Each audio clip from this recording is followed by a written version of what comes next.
کہ انہیں اپنے نیک بندوں میں شامل فرما اور انہیں ہدایت عطا کر دے۔ دوستو، جب شاہ صاحب کی دعا ختم ہوئی تو ان کی نماز بھی ختم ہو گئی اور وہ اس حال میں اٹھی کہ ان کے دل پاک صاف ہو چکے تھے۔ اب شاہ صاحب نے نکاح کی فضیلت بیان کرنا شروع کر دی۔ اس موضوع کو اس قدر خوش اسلوبی سے بیان کیا کہ وہ تمام طوائفیں گناہ کی زندگی پر مفصل بحث کرنے لگیں اور نکاح کرنے پر راضی ہو گئیں۔ چنانچہ ان میں سے جوان عورتوں نے تو نکاح کر لیے اور سب سے زیادہ عمر والی عورتوں نے اپنے گھروں میں بیٹھ کر محنت مزدوری کا کام شروع کر دیا۔ دوستو، کہا جاتا ہے کہ ان میں سب سے زیادہ خوبصورت موتی نامی ایک خاتون تھی۔ جب اس کے سابقہ جاننے والوں نے اسے اس حال میں دیکھا تو پوچھا کہ وہ زندگی اچھی تھی جس پر تم پر مال و دولت نچھاور کیا جاتا تھا، یا یہ زندگی بہتر ہے؟ تو وہ عورت کہنے لگی، اللہ کی قسم، مجھے گناہ کی زندگی میں کبھی اتنا لطف نہیں آیا جتنا اب اسلام کی راہ پر چل کر آ رہا ہے۔ ناظرین کرام، ایک دفعہ سلطان شمس الدین تمش اپنا دربار لگائے بیٹھے تھے اور قاضی بھی وہاں پر موجود تھا۔ لوگوں کے مقدمات سنے جا رہے تھے کہ اچانک دربار کے باہر سے ایک عورت کے چیخنے کی آوازیں آنے لگی۔ سلطان شمس الدین اپنے تخت پر بیٹھے ہوئے تھے۔ جب انہوں نے چیخنے چلانے کی آوازیں سنی تو سلطان شمس الدین رحمۃ اللہ علیہ نے اس عورت کو اندر بلانے کا حکم دیا۔ سلطان شمس الدین رحمۃ اللہ علیہ اپنے وقت کے بہت ہی نیک حکمران تھے اور نبی کریم صلی اللہ علیہ وسلم کی سیرت طیبہ اور شریعت اسلامیہ کے مطابق اپنی حکومت کو چلا رہے تھے۔ دوستو، جب وہ عورت اندر آ گئی تو آپ فرمانے لگے کہ تجھے کیا ہوا ہے؟ تو کیوں اتنی چیخو پکار کر رہی ہے؟ تو وہ عورت کہنے لگی کہ اے سلطان، میری کوکھ میں بچہ ہے۔ ایک شخص نے میرے ساتھ غیر شرعی کام کیا ہے اور میرے ساتھ ناجائز تعلقات رکھے، اس طرح مجھے حمل ہو گیا۔ اب میرا بچہ پیدا ہونے والا ہے، مگر جب میں اس شخص کے پاس گئی تو اس شخص نے اس بچے کا باپ بننے سے صاف انکار کر دیا اور وہ مان نہیں رہا کہ یہ اس کا بچہ ہے۔ سلطان شمس الدین اللہ کے ولیوں کو ماننے والے تھے اور خود بھی بہت بڑے بزرگ تھے۔ شریعت مصطفیٰ صلی اللہ علیہ وسلم پر سختی سے عمل کرتے تھے۔ ان کی حکمرانی عدل اور انصاف اور رحم دلی کی وجہ سے بہت مشہور تھی۔ دوستو، آپ بہت زیادہ جلال میں آ گئے اور فرمانے لگے کہ میرے ہوتے ہوئے کوئی شخص ایسا غلیظ کام کرے مجھے گوارا نہیں۔ اے عورت، تو مجھے اس شخص کا نام بتا، میں اس شخص کی ابھی گردن اڑا دوں گا۔ تو پھر وہ مکار عورت رونے لگی اور کہنے لگی کہ اے سلطان، آپ سن نہیں پائیں گے، آپ کے اندر اتنی ہمت اور سخت نہیں ہے کہ آپ اس شخص کو سزا دے پائیں جس نے میرے ساتھ یہ غلیظ کام کیا ہے۔ سلطان شمس الدین رحمۃ اللہ علیہ فرمانے لگے، تو اس شخص کا نام تو بتا، پھر دیکھنا میں اس بندے کا کیا حشر کرتا ہوں۔ اگر میں اس بندے کی گردن نہ اڑا دوں تو پھر کہنا۔ دوستو، جب اس عورت نے اس شخص کا نام لیا تو دربار میں سناٹا چھا گیا۔ اس عورت نے کہا کہ اے سلطان، یہ بچہ خواجہ بختیار کاکی رحمۃ اللہ علیہ کا ہے۔ اس شخص نے میرے ساتھ ناجائز تعلق قائم کیا اور میرے ساتھ ناجائز عمل کیا ہے، اور یہ بچہ اسی کا ہے، مگر وہ ماننے کو تیار نہیں۔ دوستو، یہ سن کر سلطان شمس الدین کے اوپر سکتہ طاری ہو گیا۔ آپ بہت زیادہ غصے میں آ گئے کہ یہ عورت میرے پیر کے بارے میں کیسی بہکی باتیں کر رہی ہے، اور آپ فرمانے لگے کہ میرے پیر کے خلاف ایسی بات کرنے کی تیری ہمت کیسے ہوئی؟ تو وہ عورت کہنے لگی کہ واقعی یہ بچہ بختیار کاکی رحمۃ اللہ علیہ کا ہی ہے۔ تو سلطان شمس الدین کہنے لگے، کیا تیرے پاس کوئی گواہ ہے؟ اگر تیرے پاس کوئی گواہ ہے تو اسے حاضر کر۔ تو دوستو، 4 بندے اٹھ کر کھڑے ہو گئے اور گواہی دینے لگے کہ یہ عورت سچ کہہ رہی ہے۔ ہم نے خود اس عورت کو بختیار کاکی رحمۃ اللہ علیہ کے ہاں جاتے ہوئے دیکھا ہے اور یہ بچہ اسی کا ہے، لیکن اب وہ مان نہیں رہے۔ سلطان شمس الدین جلال میں آ گئے اور وہ عورت کہنے لگی، بلاؤ بختیار کاکی کو، میں دیکھتی ہوں آپ اسے سزا دیتے ہو کہ نہیں۔ سلطان شمس الدین نے ایک بندے کو بختیار کاکی رحمۃ اللہ علیہ کو بلانے کے لیے بھیجا۔ اس بندے نے کہا کہ سلطان آپ کو بلا رہے ہیں۔ بختیار کاکی رحمۃ اللہ علیہ، جو کہ بہت ضعیف ہو چکے تھے، بہت ہی مشکل سے دربار میں حاضر ہوئے۔ جیسے ہی وہ حاضر ہوئے، تمام لوگ ان کے ادب میں کھڑے ہو گئے۔ تو بختیار کاکی رحمۃ اللہ علیہ فرمانے لگے کہ اے لوگو، بیٹھ جاؤ، آج میں پیر بن کر نہیں بلکہ ایک مجرم بن کر آیا ہوں، اور مجرموں کے ساتھ یہ سلوک روا نہیں رکھا جاتا۔ سلطان شمس الدین رحمۃ اللہ علیہ عرض کرنے لگے، علی جا یہ عورت آپ کے بارے میں یوں کہہ رہی ہے۔ تو حضرت خواجہ بختیار کاکی رحمت اللہ علیہ نے اس عورت کی طرف دیکھا اور فرمانے لگے کہ میرا رب جانتا ہے کہ میں نے اس عورت کو پہلے کبھی نہیں دیکھا، میں اس عورت کو نہیں جانتا۔ تب وہ عورت کہنے لگی، اچھا وہ وقت بھول گئے جب لوگوں کو تہجد کے وقت پیغام بھیج کر مجھے اپنے پاس بلایا کرتے تھے اور میرے ساتھ ناجائز کام کرتے تھے۔ اب جب بچہ پیدا ہونے والا ہے تو آپ ماننے کو تیار ہی نہیں۔ یہ دیکھو میرے پاس گواہ بھی موجود ہیں۔ خواجہ بختیار کاکی رحمت اللہ علیہ کے ماتھے پر پریشانی کی وجہ سے پسینہ آ گیا۔ خواجہ بختیار کاکی رحمت اللہ علیہ نے آسمان کی طرف نگاہ اٹھائی اور بارگاہ الہی میں عرض کی، اے مولا، اگر تو اسی حال میں میرے سے راضی ہے تو میں بھی تجھ سے راضی ہوں۔ پھر خواجہ بختیار کاکی رحمت اللہ علیہ نے سلطان سے عرض کی کہ مجھے ایک دن کی مہلت دے دیں، کل دوبارہ دربار لگا لیں اور آپ جو بھی فیصلہ کریں گے مجھے قبول ہوگا۔ دوستو سلطان نے دربار برخاست کر دیا اور آپ کو ایک دن کی مہلت دے دی اور خواجہ بختیار کاکی رحمت اللہ علیہ اپنے گھر آ گئے۔ جب آدھی رات کا وقت ہوا تو بختیار کاکی رحمت اللہ علیہ اٹھ گئے، وضو کیا اور مصلے پر بیٹھ گئے اور اللہ کو یاد کرنا شروع کر دیا۔ اللہ کی بارگاہ میں رو رو کر عرض کرنے لگے کہ اے میرے مولا، بے شک عزت اور ذلت دینے والا تو ہی ہے اور میری عزت تیرے ہی ہاتھ میں ہے۔ اے میرے اللہ، میری مدد فرما۔ اور ساتھ ہی دکھی دل سے اپنے استاد پیر حضرت خواجہ غریب نواز کو بھی یاد کرنے لگے اور روتے روتے ان کی آنکھ لگ گئی۔ ان کے پیر حضرت خواجہ غریب نواز اس وقت حیات تھے۔ آپ کی خواب میں آئے اور کہنے لگے کہ اے بختیار کاکی، گھبرانا نہیں، میرا انتظار کرنا، میں آ رہا ہوں، میں کل صبح دربار پہنچ جاؤں گا، سلطان سے کہنا کہ میرا انتظار کرے۔ دوستو جب صبح ہوئی تو خواجہ غریب نواز دربار میں پہنچ گئے اور آپ نے بختیار کاکی سے پوچھا کہ تم کیوں پریشان ہو؟ تو دوستو خواجہ بختیار کاکی رحمت اللہ علیہ منہ سے تو کوئی جواب نہ دے سکے، لیکن آپ کی آنکھوں سے آنسو جاری ہو گئے۔ سرکار خواجہ غریب نواز رحمت اللہ علیہ جلال میں آ گئے۔ آپ نے اس عورت کی طرف غصے سے دیکھا اور کہنے لگے، اس عورت کی کوکھ میں پلنے والے بچے تیری ماں بختیار کاکی رحمت اللہ علیہ پر تیرے باپ ہونے کا الزام لگاتی ہے، تو ان سب کو سچ بتا دے۔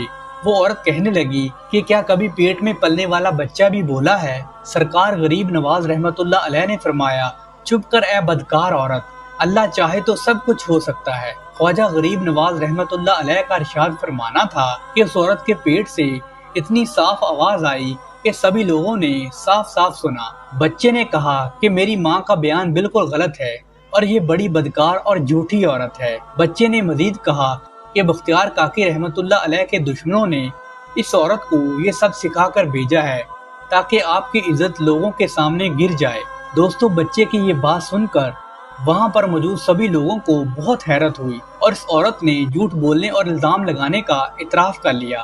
سرکار خواجہ غریب نواز رحمت اللہ علیہ نے فرمایا کہ عزت اللہ تعالیٰ کے ہاتھ میں ہوتی ہے۔ یہ کہہ کر انہوں نے بختیار کاکی رحمت اللہ علیہ کا ہاتھ تھاما اور دربار سے باہر جانے لگے تو سلطان شمس الدین رحمت اللہ علیہ ان کے پیچھے بھاگے اور عرض کرنے لگے، علی جا آپ کدھر جا رہے ہیں؟ خواجہ غریب نواز نے فرمایا کہ بختیار کاکی میرا تھا، تمہاری سلطنت میں اسی لیے بھیجا تھا کہ لوگ ان سے فیض حاصل کر سکیں اور ان کی عزت کریں، لیکن یہ تیرے بس کی بات نہیں ہے، اسی لیے آج میں انہیں واپس اجمیر لے کر جا رہا ہوں۔ دوستو سلطان نے التجا کی کہ علی جا انہیں ادھر ہی رہنے دیں۔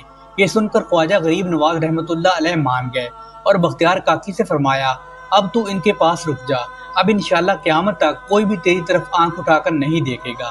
دوستو ایک رات حضرت خواجہ معین الدین چشتی رحمت اللہ علیہ کے پیر و مرشد حضرت خواجہ عثمان ہرونی رحمت اللہ علیہ کے مرید اور خلیفہ حضرت سید عرب نے ایک خواب دیکھا۔ نیند میں انہیں ایک بزرگ سفید لباس پہنے ہوئے، ہاتھوں میں ایک لمبی تسبیح لیے ہوئے انتہائی رسیلے لہجے میں کہہ رہا تھا کہ سید عرب، تمہارا ارادہ نیک اور تمہارا عزم ٹھیک ہے، تم فوری طور پر ہندوستان چلے جاؤ۔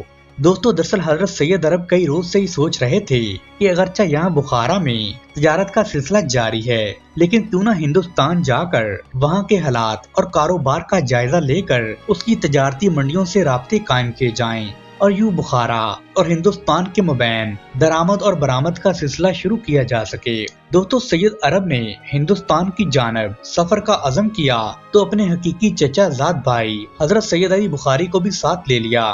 دونوں رشتہ دار بھی تھے اور بہت گہرے دوست بھی تھے۔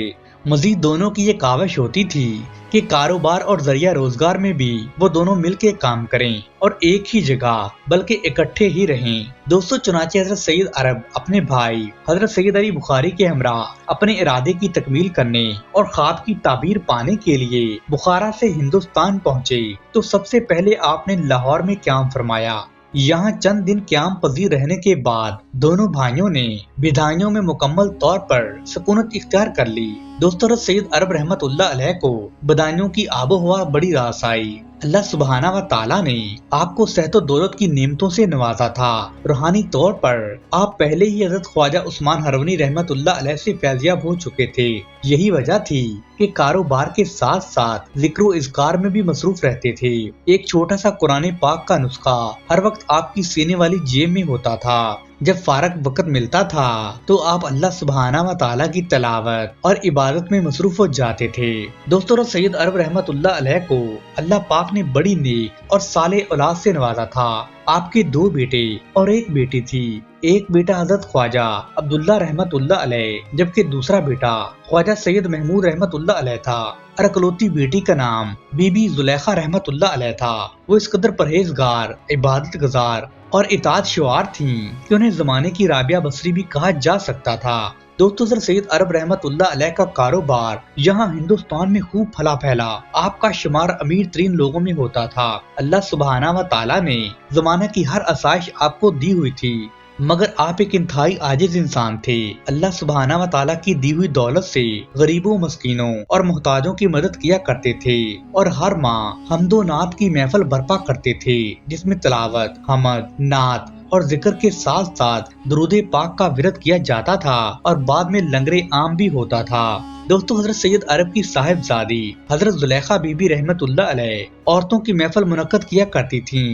دوستو، حضرت زلیخا بی بی رحمت اللہ علیہ بہت اچھی خطیب بھی تھیں۔ آپ عورتوں کو اسلام کے بنیادی مسائل سمجھانے کے ساتھ ساتھ اللہ سبحانہ و تعالیٰ اور نبی کریم صلی اللہ علیہ وسلم کی محبت پیدا کرنے پر زور دیتی تھیں۔ آپ دوسری عورتوں کے دکھ درد میں برابر میں شریک ہوتی تھیں۔ اور پھر جب وقت کا پنچھی پرواز کرتے کرتے ایک خاص بلندی پر پہنچا تو حضرت سید عرب رحمت اللہ علیہ نے اپنی ہونہار اور پرہیزگار بیٹی حضرت زلیخا بی بی رحمت اللہ علیہ کی شادی اپنے چچا زاد بھائی حضرت سید علی بخاری رحمت اللہ علیہ کے صاحبزادے حضرت سید احمد بخاری رحمت اللہ علیہ سے کر دی۔ دوستو، 615 ہجری میں بیٹی کی شادی کے 1 سال کے بعد ہی 616 ہجری میں حضرت سید عرب اس جہان فانی سے کوچ فرما گئے۔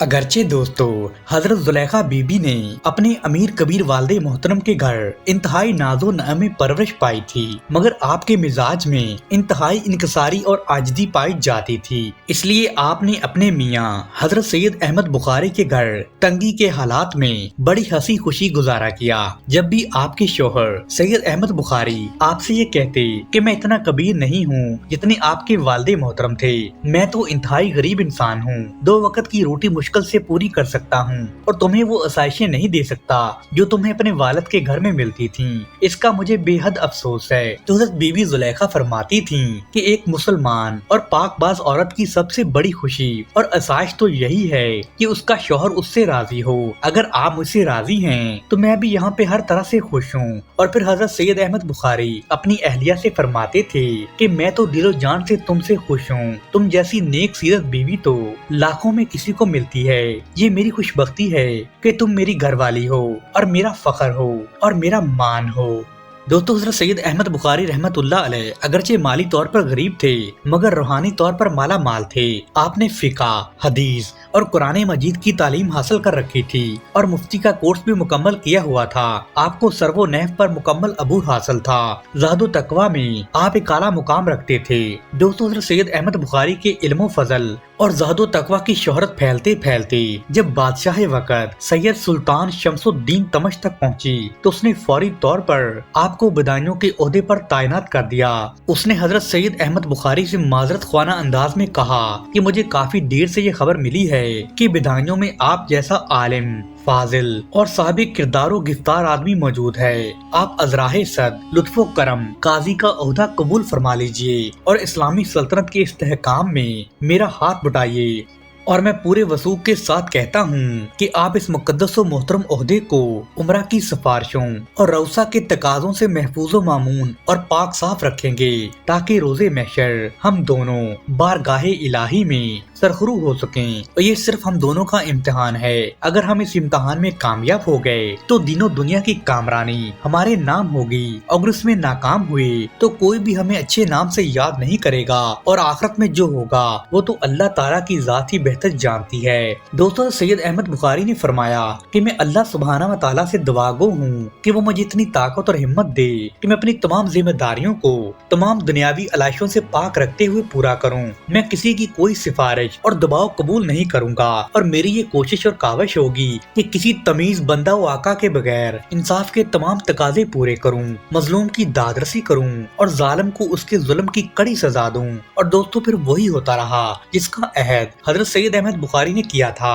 آپ نے کبھی بھی کسی فیصلے میں کسی امیر وزیر اور شاہ و کبیر کی کوئی سفارش قبول نہیں کی، ہر فیصلہ آزادانہ، منصفانہ اور دلیرانہ کیا۔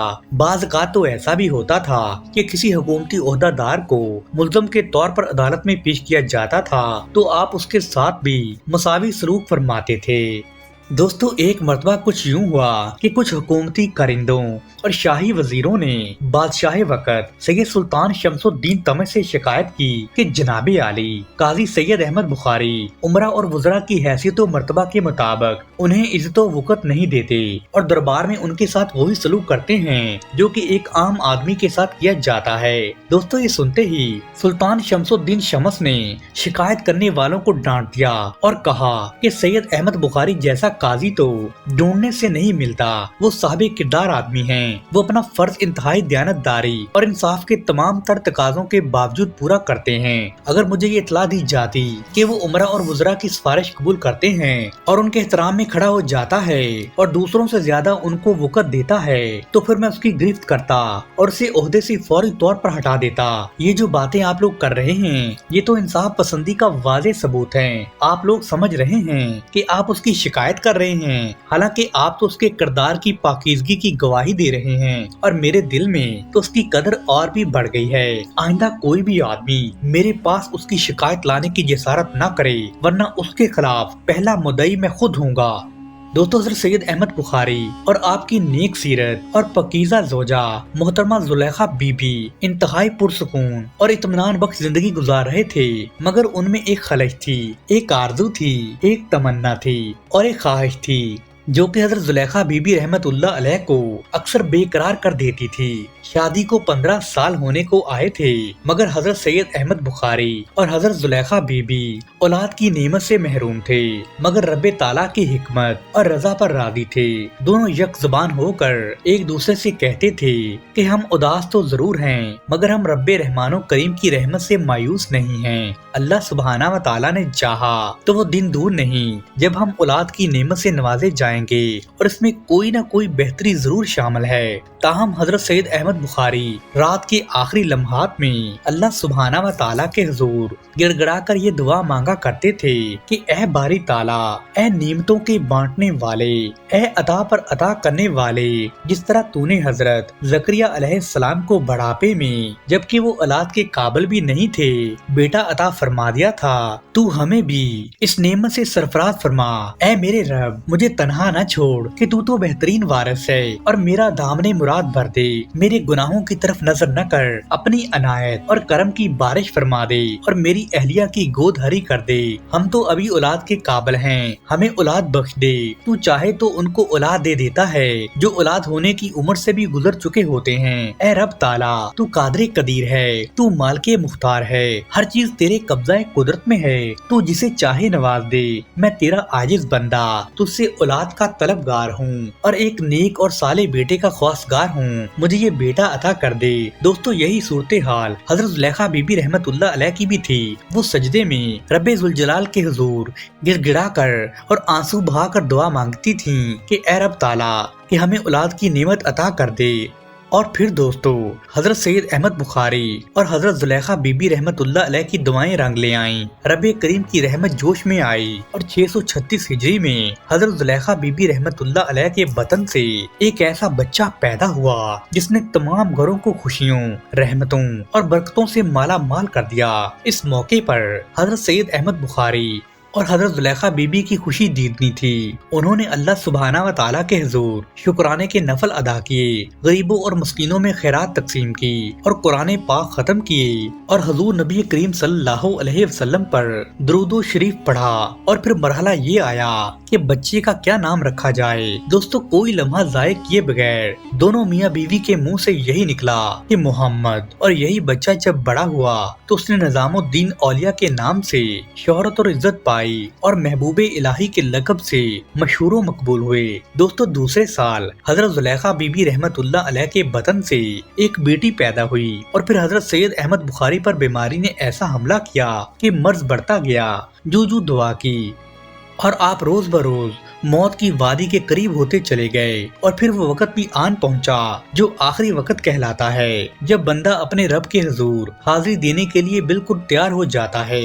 اسی لمحے سید احمد بخاری نے اپنے بیٹے سید محمد نظام الدین اولیاء کو اپنے قریب لانے کو کہا۔ آپ نے اپنے کمسن بیٹے پر نظریں ڈالی تو اللہ سبحانہ و تعالیٰ سے دعا کی، اے رب باری تعالیٰ، میرا بیٹا آج سے یتیم ہو رہا ہے، تو ہی اس کا پالن ہار اور سہارا ہے۔ تو نے اپنے حبیب سرور کائنات حضرت محمد صلی اللہ علیہ وسلم کو بھی یتیم پیدا کیا تھا۔ تو نے حضرت عیسیٰ علیہ السلام کو بغیر باپ کے پیدا کیا، لیکن تیری رحمت اور قدرت نے ان کو پیغمبروں کے مراتبے پر فائز کیا۔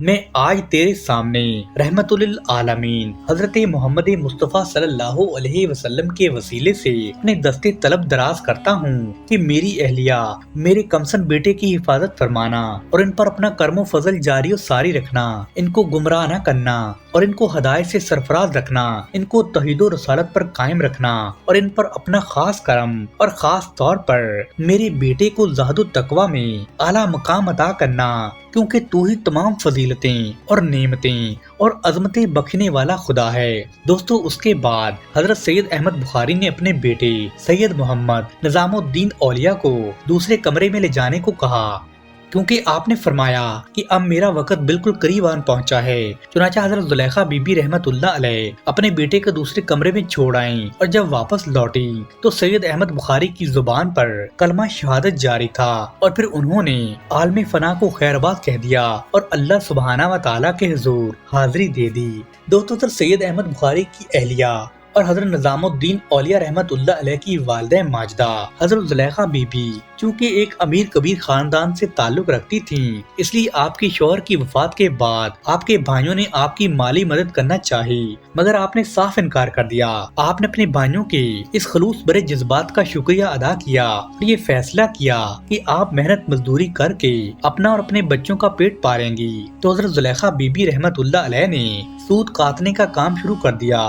آپ دن رات سود کاٹ کر اپنی ملازمہ کے ہاتھ بازار میں فروخت کرتی اور اسے گھر کا خرچ چلایا کرتی تھیں۔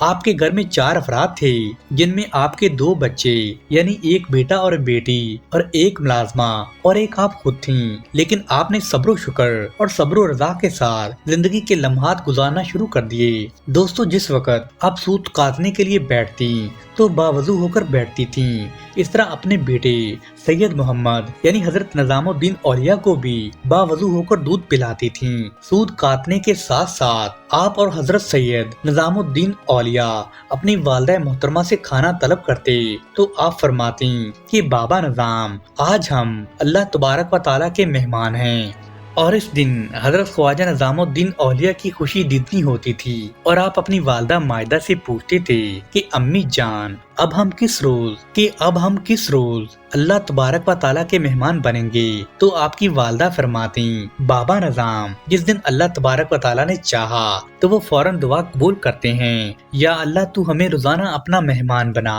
سبحان اللہ۔